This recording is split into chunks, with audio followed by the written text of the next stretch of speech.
Just 2 days after a massive explosion ripped through the city of Beirut, protesters are now out on the streets of Lebanon's capital, angered by neglect and corruption that led to this massive disaster.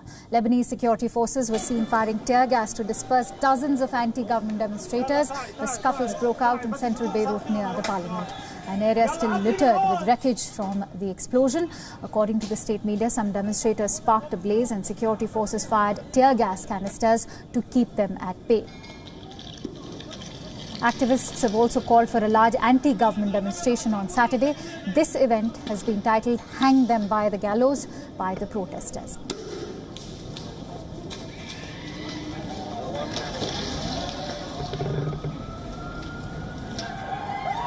And not just protests, citizens have been very angry with all public and political officials for the unprecedented disaster. The Lebanese Justice Minister Marie-Claude Najm was heckled on the streets of Beirut when she went to talk to the people. The video on your screens shows the angry crowd throwing water bottles at her. The massive explosion at the port of Beirut has killed at least 150 people and injured more than 5,000. 250,000 people are now homeless after shockwaves from the blast destroyed most houses in the vicinity. This comes as Lebanon is reeling under its worst economic crisis since the 1975 to 1990 civil war. It also comes on the heels of anti-government protests that have rocked the city since last year.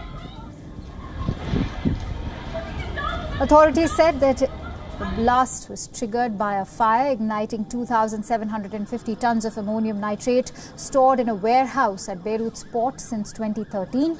This has raised questions on how such a huge cargo of the highly explosive substance was left unsecured for so long.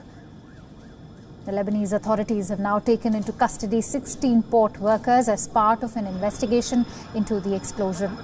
The government has given an investigative committee 4 days to determine those responsible for this blast. Meanwhile, a petition to put Lebanon under a French mandate has garnered more than 50,000 signatures in 24 hours. This comes after French President Emmanuel Macron's visit to the city yesterday. Merci à vous.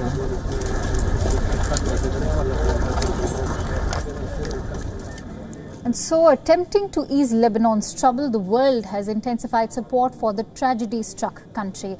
The European Union has now released 33 million euros to finance emergency aid for Lebanon. Mobilized material resources. An Italian hospital ship has also been sent to help relief efforts in Beirut after this week's devastating explosions.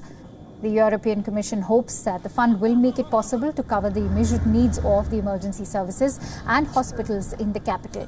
In a letter to the 27 EU members, President of the European Council has called on member states to contribute to the road to recovery that lies ahead for Lebanon. 2 days after a massive explosion devastated Beirut and left hundreds of thousands homeless, the United States also delivered its first batch of supplies to the blast-devastated Beirut. The U.S. military on Thursday delivered food, water and medical supplies to Lebanon via a C-17 military plane from Al Udeid Air Base in Qatar. 2 more shipments of food and water are expected to be delivered in the next 24 hours. In the meanwhile, French President Emmanuel Macron visited the shell-shocked city, pledging support and urging change after the disaster that has sparked grief and fury. Emmanuel Macron has announced an international aid conference for Lebanon in the next few days after the deadly and destructive explosion. Macron stressed that the aid raised during the conference would be channeled directly to the people, the relief organizations and the teams that need it on the ground. Dans les tout prochains jours, nous organiserons, et le ministre de l'Europe et des Affaires étrangères a commencé à prendre les premiers contacts et à mobiliser ses équipes. Nous organiserons une conférence internationale de soutien et d'appui à Beyrouth et à la population libanaise, avec pour objectif de mobiliser les financements internationaux. European countries have also mobilized aid, with the Italian Navy making available a ship with helicopter medical evacuation capability and a flight containing 8.5 tons of medical equipment. Italy has sent firemen, soldiers and specialists and even 8 tons of medical aid to Lebanon. Members of the Algerian Red Crescent are also preparing food aid packages to be sent to the Lebanese people.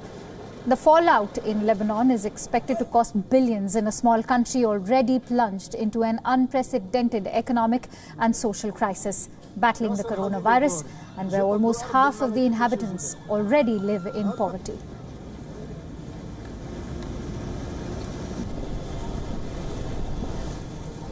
The chemicals that led to Beirut's massive explosion arrived in the Lebanese capital 7 years ago on a leaky Russian-leased cargo ship. But according to that ship's captain, the ammonium nitrate should have never stopped at Beirut. Boris Prokofiev was the former captain of the ship that brought over 2,700 tons of the chemical to the capital. In October 2013, the MV Rosus, a ship sailing under the Moldovan flag, headed from Georgia to Mozambique. But the Rosus made a stop at Beirut because the owner got greedy and wanted them to pick up an extra cargo. According to the former captain, the ship received orders to divert to Beirut on its way. But the ship never left Beirut, getting involved in a lengthy legal dispute over port fee. The captain and lawyers accused the ship's owner of abandoning the vessel and succeeded in having it arrested. Months later, the ammonium nitrate was unloaded and was put in a dock warehouse for safety reasons. It remained there for 7 years before the stockpile caught fire 3 days ago.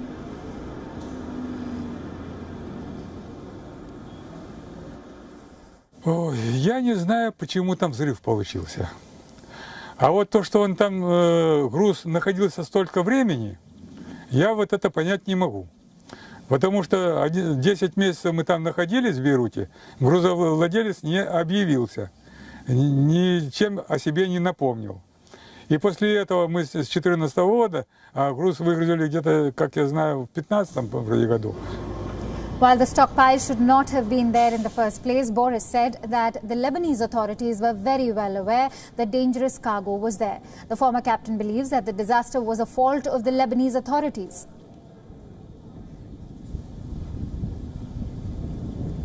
While Boris could have never imagined that this disaster would unfold in the capital, the former captain says that he would have never boarded that ship if he knew what he knows now. Documents circulating on social media indicate that Lebanese officials were repeatedly warned of the risks. 6 letters were written by customs officials to a Lebanese court written between 2014 and 2017. All of them went unanswered.